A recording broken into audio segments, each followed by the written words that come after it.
Listen carefully to the conversation and answer questions 1 to 5. Hi Andrea, how are you feeling now that exams are over? It's fantastic to have finished, isn't it? And to sleep in every morning. What about you? Well, I've been catching up on sleep too, but I've got a lot to do before I leave for England. Perhaps you could give me some advice. I've got a lot of things I can't possibly take back with me, but I don't know what to do with them. Well, it depends on what sort of things they are and whether you're thinking of giving them away or selling them. Well, almost everything. Furniture, the fridge and other kitchen stuff that I bought from the previous tenant. But the new people have already got what they need, so they're not interested in buying stuff from me. I can't afford to give it away, but I'm not sure how to sell it all. Oh, and there are some clothes and books as well. Why can't you take them? The books are really heavy. It's so expensive if you exceed the airline baggage allowance. And the clothes just won't all fit in my suitcase. It's amazing how much stuff I've accumulated since I've been here. Anyway, I don't think I'll need as many summer clothes in England as I have here in Australia. I see. Well, there are several alternatives. First of all, you could put up notices around the university about the books. You know, on the notice boards in the Student Union building and in the economics department. Anywhere second and third year students will see them. People are always keen to buy cheap textbooks. Okay, what should I say on the notices? Just put the titles, authors and price you want, your name of course, and maybe put your phone number on those little tear-off tags. That's a good idea. And what about the furniture? You could try doing the same thing, but usually students are away all summer, so they don't want to buy furniture now. Another place to try might be a second-hand shop. Someone from the shop will usually come around and give you a free quote, and then you can decide. But you don't usually get much money for that sort of stuff. Before you hear the rest of the conversation, you have some time to look at questions 6 to 10.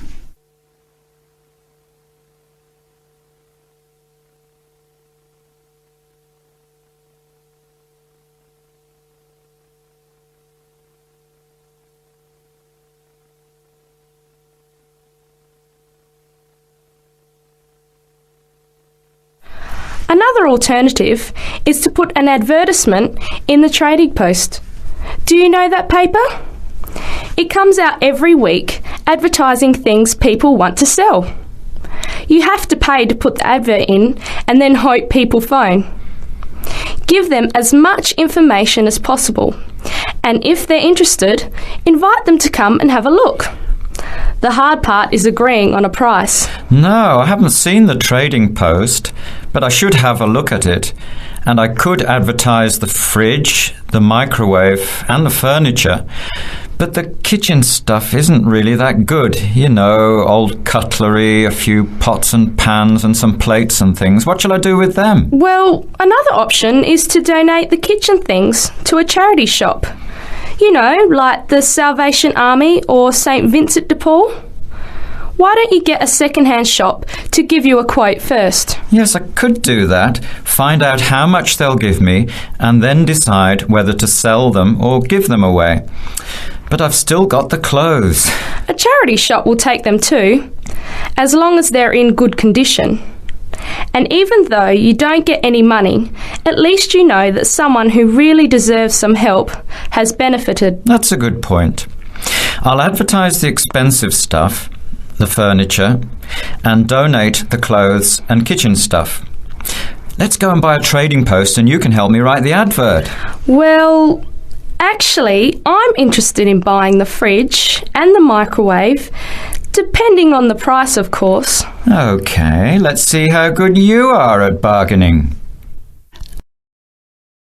That is the end of part 1. You now have half a minute to check your answers.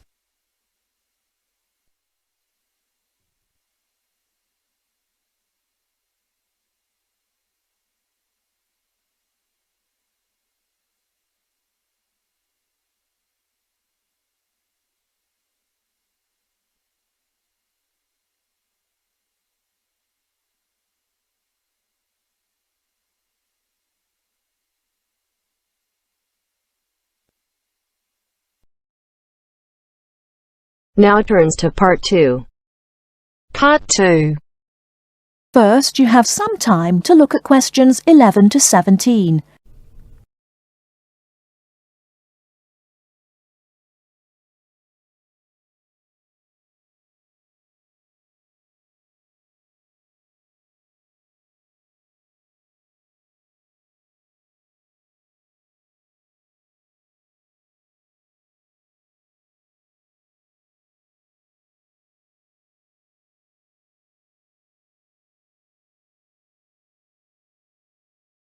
Now, listen carefully and answer questions 11 to 17. Good afternoon, everyone, and welcome to this short talk on the subject of fireworks. Now, fireworks, as I'm sure many of you know, were invented in China, though there has long been disagreement as to exactly when, or even in which century. The consensus nowadays, though, is that it was in the 6th, as there is considerable evidence of war rockets being made then. We also know that fireworks were in use by the 7th century in Arabia, where they were called Chinese arrows, reflecting their military potential. It then took a long time for them to spread to Europe. In fact, it wasn't until the 1200s that fireworks made their appearance there.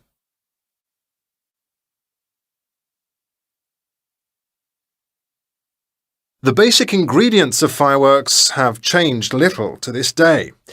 Their explosive capacity comes mainly from black powder, also known as gunpowder, which is produced from a mixture of charcoal, sulfur, and potassium nitrate.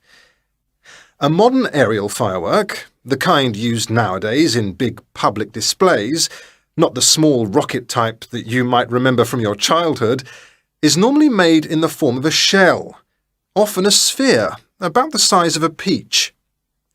Inside the shell are a number of stars, surrounded by black powder, and running through the centre of the round shell is a charge that makes the firework explode when it reaches the desired altitude. This is known as the bursting charge. When this explodes, it ignites the outside of the stars, which begin to burn with bright showers of sparks. Since the explosion throws the stars in all directions, you get the huge sphere of sparkling light that is so familiar at firework displays. A shell of this kind is launched from a 75mm diameter mortar, which in some ways resembles the type used by the military. The mortar is a steel, or increasingly for safety reasons, shatterproof plastic pipe. This is likely to be 500mm long and sealed at one end. The other end is aimed at the sky, and at the bottom of the pipe, below the shell, is placed a cylinder containing black powder. This has a long fuse, which projects out of the tube. When this is lit, it quickly burns down to the lifting charge, which explodes to launch the shell.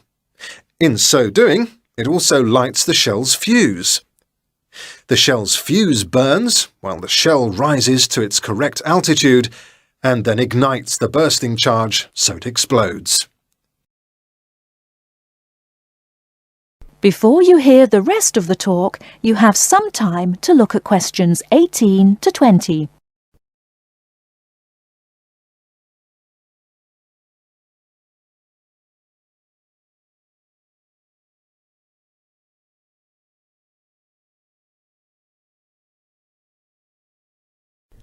Now listen and answer questions 18 to 20.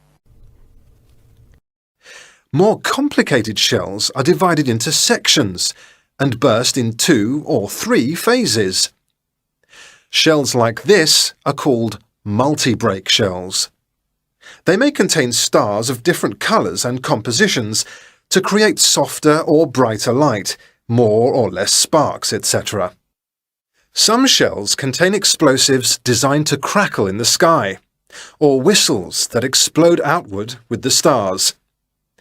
The sections of a multi-break shell are ignited by different fuses, and the bursting of one section ignites the next. The shells must be assembled in such a way that each section explodes in sequence to to produce a distinct, separate effect. The pattern that an aerial shell paints in the sky depends on the arrangement of stars inside the shell. For example, if the stars are equally spaced in a circle, with black powder inside the circle, you will see an aerial display of smaller star explosions equally spaced in a circle. To create a specific figure in the sky, for instance a heart shape, you create an outline of the figure in stars inside the shell. Then you place explosive charges inside those stars to blow them outward into the shape of a large heart. Each charge has to be ignited at exactly the right time, or the whole thing is spoiled. Many other shapes have particular names, like the willow. This is formed by stars that fall in the shape of willow tree branches, spreading a little to the side and then downwards. The high charcoal composition of the stars makes them long-burning, so they may even stay visible until they hit the ground. The ring shell is fairly basic. It is produced by stars exploding outwards to produce a symmetrical ring of coloured lights. More complex is the pattern created by the palm, which contains large comets or charges in the shape of a solid cylinder. These travel outwards, explode and then curve downwards, like the limbs of a palm tree.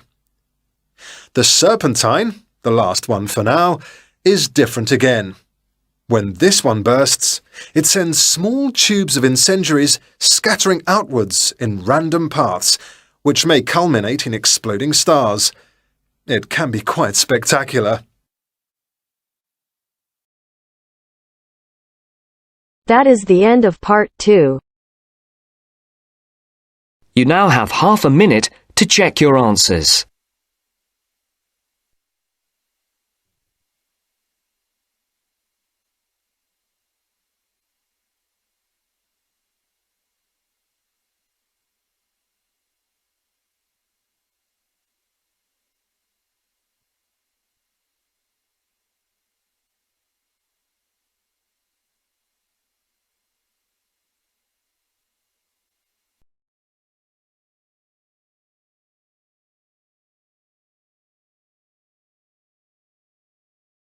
Now turns to part 3. Part 3. First, you have some time to look at questions 21 to 26.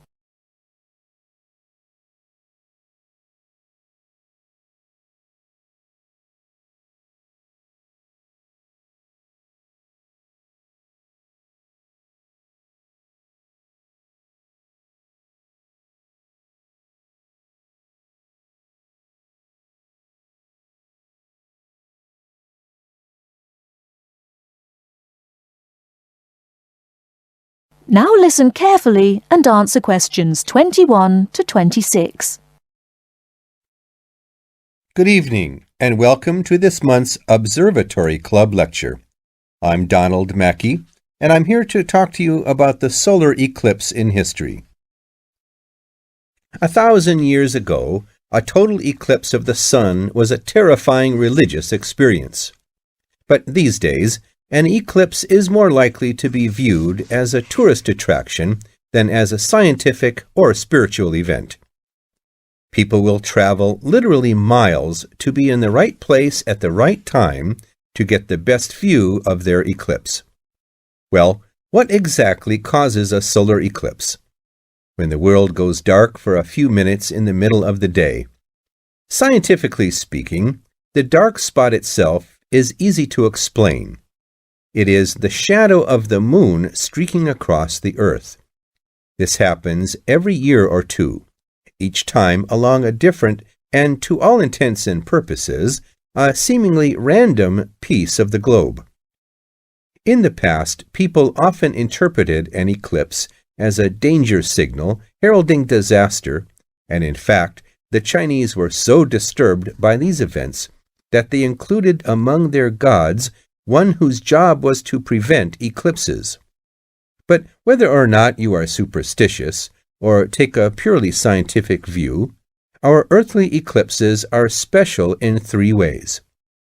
Firstly, there can be no doubt that they are very beautiful. It's as if a deep blue curtain had fallen over the daytime sky as the sun becomes a black void surrounded by the glow of its outer atmosphere. But beyond this, total eclipses possess a second, more compelling beauty in the eyes of us scientists, for they offer a unique opportunity for research. Only during an eclipse can we study the corona and other dim things that are normally lost in the sun's glare. And thirdly, they are rare. Even though an eclipse of the sun occurs somewhere on Earth every year or two, if you sit in your garden and wait, it will take 375 years on average for one to come to you. If the moon were any larger, eclipses would become a monthly bore. If it were smaller, they simply would not be possible. The ancient Babylonian priests, who spent a fair bit of time staring at the sky, had already noted that there was an 18-year pattern in their recurrence, but they didn't have the mathematics to predict an eclipse accurately. Before you hear the rest of the talk, you have some time to look at questions 27 to 30.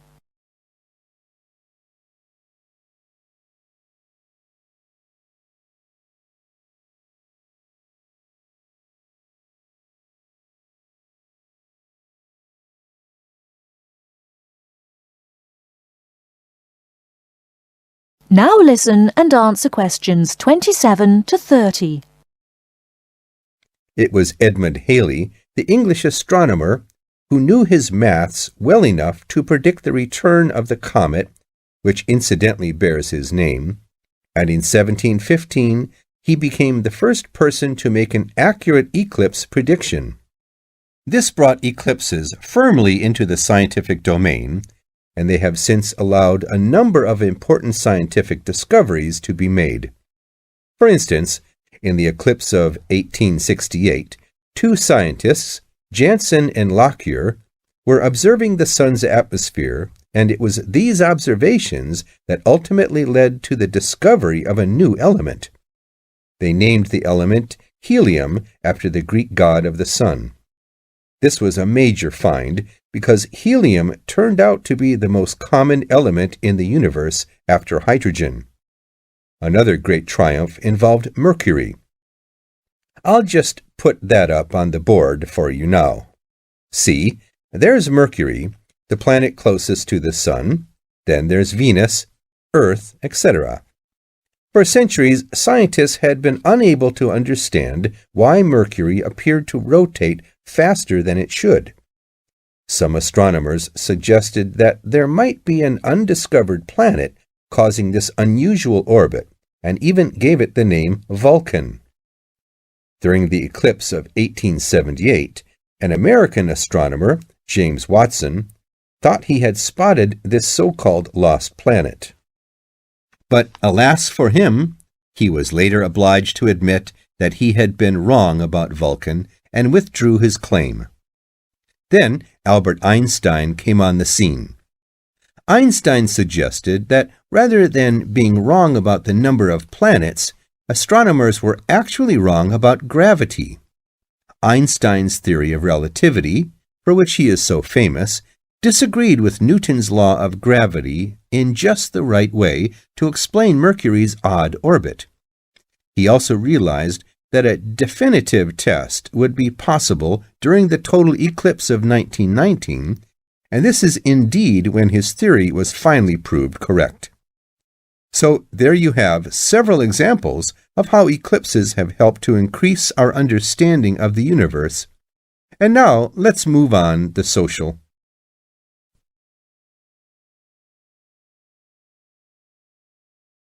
That is the end of part 3. You now have half a minute to check your answers.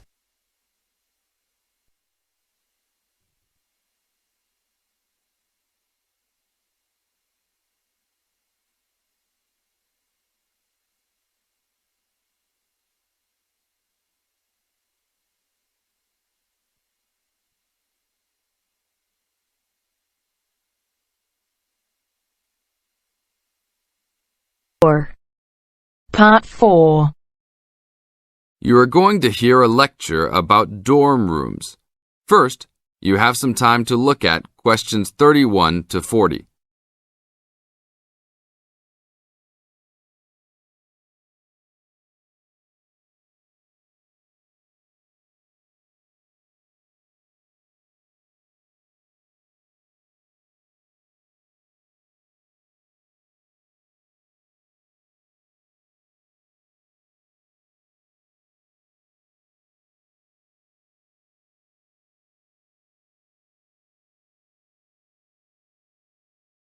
Now listen to the tape and answer questions 31 to 40. Welcome to your new home for the upcoming year. These dorm rooms are among the best in the nation and are the newest ones at this school. So I hope you will all learn to appreciate them and take good care of all the facilities here. I am Gina, and I will be residential advisor in this building for the year. Today I am going to tell you about some of the programs and facilities that are available to you. I will also be telling you the rules that everyone is expected to abide by. I will be asking you to give me your full attention for the next few minutes. I will first tell you about the facilities that are available to you. The dining facility is located on the first floor of the building. It is open 7 days a week from 7 a.m. to midnight. All the food offered to students is freshly made every day, and my own opinion is that the food is actually quite good. Feel free to come and grab a banana for breakfast or sit down with a group of friends for dinner. Although your meals are served buffet style, please do not waste food. All students are expected to clean their own tables after meals. In the basement of this building, there is a gym and recreational hall. The gym has workout equipment such as treadmills and weight sets. In the recreational hall, there are ping pong tables and a pool table for student use. You must sign in when using this equipment, and you will be held responsible for any damages or losses. The gym and recreational hall are open daily from 10 a.m. to 10 p.m. There is a kitchen located on the second floor of this building. Your dorm key will open this door. Inside there is a refrigerator, a microwave, an oven, and a stove. This room is open 24 hours a day, 7 days a week. If you decide to cook a meal, please be considerate to all the students and clean up after yourself. You can use some food in here, but please do not make a mess. Some students do end up having their food eaten from the fridge, so be careful. Don't leave anything that looks like it tastes really good. Do not leave pots and pans lying around in the kitchen. Please store these in your room. There are many programs being sponsored by our building this year. One of the most popular is our Saturday morning outings. In the past years, these trips have included going fishing, hiking, cycling, ice skating, and even going to the beach. There will be a listing of scheduled events coming out soon. The university sponsors these trips, so transportation will be provided. However, there are usually some costs associated, though they are usually minimal. Our building also has a volleyball team. All students who live in this building are welcome to join. Last year we won first place in the dorm league. Please sign up at the front desk if you are interested as soon as possible, as there are only 20 spaces available based on a first-come, first-served rule. The last things I want to talk about are the rules of our building. I know rules can be boring, but they are necessary to ensure the welfare of everyone living here. First, noise levels must be kept to a minimum after 11 p.m. Many students have early classes, so for those of you that have the luxury of sleeping until 10, please don't stay up late making lots of noise. Secondly, all visitors must sign in at the front door. Even if you have friends that are regular visitors, they must still always sign in. This rule is to prevent theft and robbery from occurring. Thirdly, alcohol and drugs are not permitted in this dorm in any place or at any time. Lastly, just be safe and have a great time. University is the greatest time of your life, so make the most of it. Thank you all for your attention. That is the end of part 4. You now have half a minute to check your answers.